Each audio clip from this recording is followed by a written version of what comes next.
በእውቀት ብዛት የደነደኑ ልቦች። ይህንን ርዕስ አጉልቼ ለመጻፍ ካሰብኩኝ ብዙ ጊዜ ሆኖኛል። ብዙ ጊዜ ሞክሬ ብዙ ጊዜ አቅቶኛል።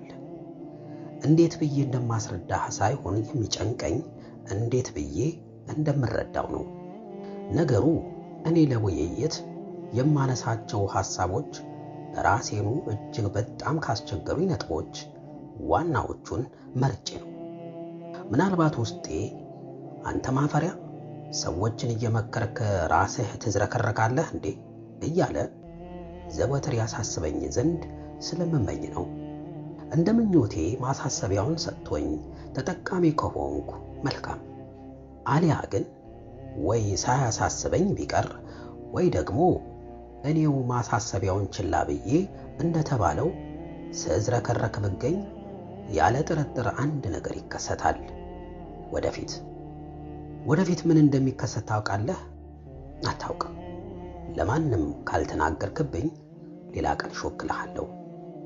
ከናዝሬት ወደ አዲስ አበባ ስመለስ ተረት እንዳይመስል ብዬ ነው ከዕለታት አንድ ቀን የሚለውን ያወጣሁት። ከጎኔ ተቀምጦ የነበረው ጓደኛዬን ስለ አንድ ችግሩ እያማከርኩት ነበር። መቼም መካሪ ወይም አማካሪ መሆን ከመመከር የቀለለ ሥራ፣ ግን ደግሞ የከበደ ኃላፊነት ማለት እንደሆነ አይጠፋም። ከጠፋህ ደግሞ አስቆመኝና ልምከርህ፣ ካላስቆምከኝ ደግሞ የናዝሬቱ ጓደኛዬ ጋር ልውሰድህና አንተም ስለሚከተለው ችግሩ ትንሽ ምከርልኝ። አይኔ አለኝ። አይኔ ሙሐደራ ሲሰማ የሚችለውን ያክል ያነባል። በምንም ርዕስ ዙሪያ ይወራ ብቻ እርሱ ያነባል። አሁንስ ውስጤም ካላነባሁ የተኛ ይመስሏል መሰለኝ አለኝ። እሺ ያልኩት እንዲቀጥል። ከዚያም በኋላ ልክ ትምህርቱ ሲጠናቀቅ ልቤ ውስጥ የቀረውን ጭብጥ ስፈትሸው ያደመጥከውን ሐሳብ በፈሳሽ መልክ አስወግደኸዋል የሚል መላቅጡን ያለየ ብዥታ ይሆንብኛል። በአጠቃላይ ስለ አንድ ርዕስ 10 ጊዜ ቢነገረኝ ልክ እንደ ፈረንጅ ላም 10 ሊትር እምባ እንጂ ሌላ ምንም ለውጥ አልታየህ ብሎኛል ብሎ አለኝ። የጨነቀ ጉዳይ። ይሄ ነገር ሌላ ሰው ላይም አለ እንዴ ስል ራሴኑ በአግራሞት ጠየቅኩት። አንተም ጠይቅ። ለማንኛውም የመካሪነቴን ያክል ትንሽ ለመካከረው አሰብኩ። ግን ደግሞ እዚህ ታክሲ ውስጥም እንባውን ቢያንዠቀዥቀውስ የሚል ስጋት ስለያዘኝ ብሶቱን ችላ ብዬ ከራሴ ጋር እየተሟገጥኩ ጉዞዬን ቀጠልኩ። ዘመኑ የመረጃ ዘመኑ የኢንፎርሜሽን ከሆነ ዓመታቶች ተቆጥረዋል። ስለ ዲን ለማወቅ ፍላጎት እንጂ ችግር እንደ ምክንያት የማይቀርብበት ድንቅ ዘመን። ዛሬ ሰው የፈለገውን ይጠይቃል፣ የፈለገውን ይቀስማል። ብዙ ዓመታት የተለፋባቸውን የእውቀት መስኮችና የምርምር ውጤቶችን ሳይቀር በቀላሉ ያገላብጣል። ኪታቦች በየዘርፉ አሉለት፣ ዘርፎችም በየኪታቡ እንዲሁ። ከሀገር ዕውቀት ፍለጋ አይማስንም። ባይሆን ዕውቀቱ ራሱ አፍ አውጥቶ እንተዋወቅ ይለዋል። ይሁንና እንዲህ ስልጡን በሆነ የመረጃ ቅብብሎሽ ውስጥም ከአቅም በላይ በሆነ ችግር ሳይተላለፍ የቀረ ጉዳይ አለ ባይ ነኝ። ምን አትለኝም ትለኛለህ? እሺ ምን ስለህስ? የእውቀት ልክ። ይኸውልህ ስለ ዕውቀት ክብር ሲበዛ ተወስቷል። የዕውቀት ክብሩ ግን ሳይተላለፍ ባክኗል። ክብሩ ራሱ ክብር እንዴት ይተላለፋል? እኔ ልጅ እያለሁ ወይንም ልጅ ሳልሆን በፊት በሰፈር ውስጥ ቁርአንን ያኸተመ አንድ ሌላ ትንሽ ልጅ የኺትማ ዕለት የሚያስደግሰው ድግስ ዘመናትን የሚሻገር ወሬዎችን ይፈጥር ነበር። እነ ከሌ ቤት 6 በግ ታረደ ይባላል። ያኔ 6 በግ የሚነዳ ነጋዴ እንኳ ብዙም አልነበረም እንበል። በጣም ግርም የሚለኝ ነገር ደግሞ ወላጆቹ የሚደሰቱትን ያክል ይሄ ትንሽ ልጅ እንኳ አይደሰትም። ወስልቶ ሳይሆን ጥሩ ነገር አድርጎ ስለማይረዳው ነው። እነርሱ ግን ቁርአን ያስከተሙት ልጅ ስላላቸው ያቅማቸውን ያክል ቢያደርጉለትም ምንም አይቆጩም። ይሄ ስለ ቁርአን ያላቸው ክብር፣ ስለ ቁርአን ያላቸው ፍቅር እንጂ ሌላ ምንም አልነበረም።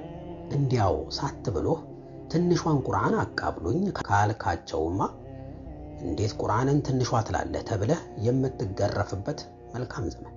ከበታቹም አንዳች ነገር አንጥፈህ እንጂ ቁርአኑን መሬት ላይ የማታኖርበት ከተኖርበትም ከፍ ብለህ የማትቀመጥበት የክብር ጊዜያቶች። ታዲያ ይህ ሁሉ ሲሆን ወላጆቹ ራሳቸው እንኳ አስተካክለው ላያነቡት ይችላሉ። ግን ስለ እርሱ ሲባል ከተቀመጡበት ይነሳሉ፣ ቅድሚያ ይሰጣሉ፣ መንገድ ይለቃሉ ለቁርአን አሊያም ቁርአንን ለሚያነብሰው። አሁን እስካልከኝ ደግሞ አሁንማ የቁርአን ዕውቀት በየቤቱ በግድ የገባበት ወቅት መሆኑን አስረግጬ እነግርሃለሁ። እናም ሰው ጭንቀቱም ክርክሩም ጀናባ የሆነ ሰው ቁርአንን ያነባል ወይስ አያነብም? ቁርአን መሬት ላይ ቢቀመጥ ችግር አለው ወይስ የለውም? የሚሉ ክብሩን የሚፈታተኑ የዕውቀት ጥማት የሚፈጥራቸው መጠይቆች ናቸው። ዑለሞቹ ከዒልም አንጻር በዚህ ገባ በዚህ ወጣ ይበሉህ እንጂ ከተግባር ማዕድ የት እንደሚሰለፉ ጉልህ ነው። ሌላው ግን መውጫ ቀዳዳውን ነው የሚቦረቡረው። ስለሆነም እንደ ቀድሞ ጊዜ ልጆች ቁርአንን ስላከተሙ የሚደገስ ነገር እምብዛም አያጋጥምህም። ኑሮ ስለተወደደ እኮ ነው እንዳትለኝና እንዳልስቅብህ። ቁርአኑን በሁለት እጆቹ ደገፍገፍ ለማድረግ የሚጨነቅ ሰው አታገኝም። አግባብነት ያላቸው የክብር መገለጫ መንገዶች በሙሉ ተዘንግተዋል። የሆነ ወቅት ላይ አንድ የአወሊያ ትምህርት ቤት መምህር ቁርአንን በጭንቅላቱ የሸመደደ ተማሪ ኳስ ሲጫወት አይተውት ስቅቅ ቢላቸው እንዴት ትጫወታለህ ሲሉ ሞግተውታል። እውነትም ግን እንዴት ቁርአንን በሐፈዘ ጭንቅላት ኳስ በቴስታ ይመታል? ምን ችግር አለው እንዳትለኝ ርዕሴን ታስረሳኛለህ። ለማንኛውም እኚህን ኡስታዝ አላህ ያቆያቸው። ሰሞኑን ደግሞ በዚህ ጉዳይ ላይ አንዳንድ ነገሮችን ሳነብ ያገኘሁት ፈትዋ ያስደንቀኝ ነበር። መኪና ውስጥ ቁርአንን ስለሚከፍቱ ወንድሞች ማውጋት ይጀመርና ወደ መሃል አካባቢ እንዲህ ብሎ ጽፏል። የመኪናው ስፒከር እግር አካባቢ ከሆነ የተኖረው ቁርአኑን ከዛ አቅጣጫ በኩል እንዲሰማ ማድረግ አግባብነት የለውም። ባይሆን ስፒከሩን ትንሽ ከፍ ማስደረግ ይኖርባቸዋል ይላል። እኔ እናንተ እኮ ገና መኪናችን ውስጥ ቁርአንን ከፍተን አፋችንን መዝጋት አልለመደብንም። አላህ ይድረስልን እንጂ ይሄ ክብር ነው ሳይተላለፍ ቀረ ያልኩ። እንደኔ እንዳንተ የተለየ ሐሳብ ሊኖርህ ይችላል። በዚህ ርዕሰ ዙሪያ ባለቤቱን ካልናቁ አጥሩን አይነቀንቁ የሚለውን ሐሳብ በቀጥታ ማስቀመጥ አስፈላጊ ነው እላለሁ። እንዴት? አየህ፣ ሰሞኑን ቁርአን የጅብሪል ቃል ነው የሚል አመለካከት ከተማውን ባዳረሰ ጊዜ የኔና ያንተ መልስ የለም ቁርአን የአላህ የራሱ ቃል ነው የሚል ሙግት ነበር። የሙግታችን ቁም ነገር እውነትን በምድር ላይ ከማስፈን ባሻገር ምን ሊሆን ይችላል ብለህ ምን ትለኛለህ? ምንም አትለኝም አይደል? መልካም። ሌላ ምሳሌ ልደረብልህ። እኚሁ ሰሞነኛ ቡድኖች በተደጋጋሚ የሚያነሱት ሌላው ጉዳይ የፈጣሪያችንን በሌሊቱ ማገባደጃ ላይ ወደ ቅርቢቱ ዓለም ለልቅናው በሚገባ መልኩ መውረዱን ነው።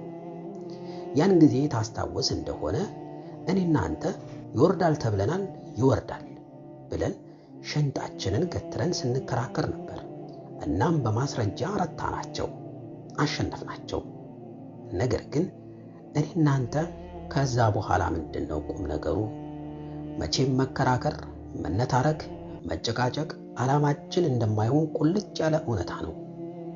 ባላጋራችንን መርታትም የወሬያችን ጭብጥ ሊሆን አይችልም። ባይሆን የአላህን ሱብሓነሁ ወተዓላ ወደ ቅርቢቱ ዓለም መውረድ ያስተዋለ አእምሮ ከሌሊቱ ክፍል እንቅልፍ ይቀንሳል፣ የተከፈቱ በሮችን ያንኳኳል፣ ጉዳዩን ያቀርባል፣ ሐጃውን ያስፈጽማል።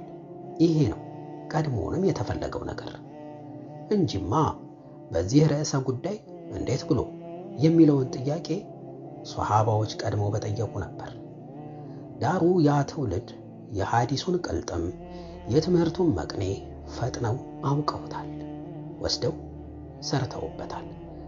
ስለዚህ እኔና አንተም ከክርክራችን ማግስት ተኝተን ካነጋን ወድቀን ከተነሳን የሙግታችን ፍሬ ምን ነገር ይሆናል? በእርግጥ ጉዳዩን ከናካቴው እንደ መካደብ አይከብደንም። እድሉን ማሳለፍ ግን የተከራከርንበትን ዓላማ ኢኽላሱን ጥያቄ ውስጥ ይከተዋል እላለሁ። እንደኔ ነው። እስካሁን ብልጥ ሰው ከሆንክ ሌሊት ላይ ተነስተህ ጉዳይህን ሙላ።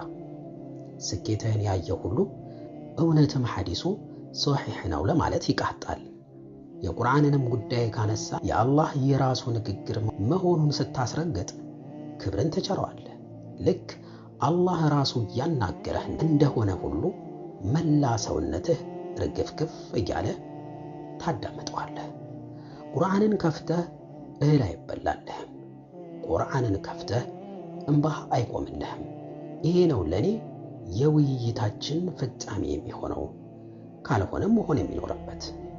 ስለዚህ ቁርአንን በየትኛው ማኳሃን የሚዳፈሩ አሊያም ዳር የሚሉ ልቦናዎችን በሙሉ ሳጣፋቸው ከማን ጋር እንደሆነ መለየት ቀላል ነው። ባለቤቱን ካልናቁ አልኩህ እኮ ላይ አካባቢ። በተቃራኒው ከእርሱ ብርሃን በሰፊው የሚጨልፉት እድለኞች አለቀው ያከበዱት እንጂ ሌሎች አይሆኑም ብዬ ካልኩኝ በኋላ አሁን እሺ ከናዝሬቱ ጓደኛዬ ጋር ጉዳይን እንዴት ላይ ያይዘው ብዬ አልጨነቅም መሰለህ? አልጨነቅም። ዕውቀት እስከ ጥግ የተስፋፋበት ጊዜ ነው ብያለሁ። ሆኖም ያወቅነው ቁም ነገር በራሳችን ላይ ተጠምጥሞ የሚያስጠይቀን እንጂ እንደ ላምባዲና መንገድ የሚመራን አልሆን ብሏል ወይንም ብለነዋል። የአንድ ሷሐባ ታሪክ ሲነገርህ በርካታ ጊዜ ደጋግመህ ስላደመጥከው የታሪኩን ፍጻሜ እያስታወስክ ተናጋሪውን ቀድመህ ታለቅሳለህ። ከዛም ከታሪኩ ሊቀሰሙ የሚገባቸው ትምህርቶች በእንባ መልክ ወጥተው እንደ ጤዛ ጉንጮችህ ላይ ይዋልላሉ እንጂ ልቦናህን አያረጡም። እናስ አታልቅሱ ነው የምትለው? ኧረ አልወጣኝም ወዳጄ፣ ባይሆን አትፎግሩ ነው ብለው። ማንኛውም ሶሒሕ የሆነ ዘገባ ቁርአን በዋነኝነት በውስጡ አንተን በቀጥታ ያነጣጠረ መልእክት እንዳለው ተረዳ። ቀጥሎም ስለ ባለቤቱ ስትል ዕውቀቱን ልብ በመስጠት አክብረው። ቁም ነገሩ የገባህ ለታ አይነ ብቻ ሳይሆን መላው ሰውነትህ የማያቋርጥ አስመርበት፣ ይህንን ቃል የማያቋርጥ እንባን ያኮርፋል። እውነቴን ነው ምለህ ልብህን በመክፈት ክብርህን አሳየው። ለክብሩ የተከፈተ ልብ ያለ ውዱእ ቁርአኑን አይዳፈርም። ይቻላል እንዳትለኝ መሬት ላይም አያኖረውም። ትንሿ ቁርአን ሲልም ለአፉ እንኳ አያቃልለውም። ሌላም ብዙ ነገሮች። አደብ የግድ ነው ሐቢቢ። አደብ ያለህ ከመሰለህ ደግሞ ኤክስትራ አደብ ከቁርአን ጋር፣ ኤክስትራ አደብ ከመላው የዲን ዕውቀቶች ጋር። እንዲህ ካልሆነ ግን እስከማውቀው ድረስ ከዕውቀት ማዕድ በተዘፈቅ ቁጥር ልብህ ጓዙን ይዞ ሌላ ዓለም ይገባል። መከረኛዋ አይነህ ግን እያነባች ትሸውድሃለች።